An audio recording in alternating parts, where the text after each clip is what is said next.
After practicing for 28 years, I kept noticing similar patterns in people that would show up. And they would call it, I feel old, I don't move anymore, I can't walk the same anymore.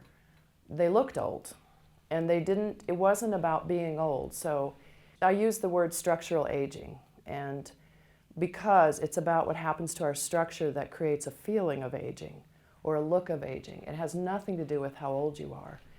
So it could be a 15-year-old who, if they keep a particular way of moving through the foot, starts a whole consequence and domino effect of how the structure will break down. And by the time they're 30, they feel old, they look old. So I call that structural aging.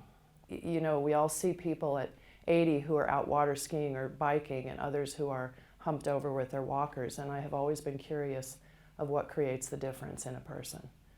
And there are very specific things, particularly in the feet and the legs, that start this process. So people kind of forget about their feet. So there's a whole part of the 10 series and also in my work on structural aging that gets the foot working, which changes the whole way a person moves.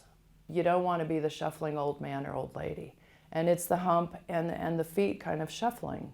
So they no longer have this kind of beautiful contralateral fluidity through their body. And that begins with the foot being held at the ankle, not getting through a toe hinge, losing a juicy paw. So it's kind of like they pick up their feet and plant it without any real beautiful movement through this foot that has all these joints and capable of adapting to the ground. Of course, our shoes influence that.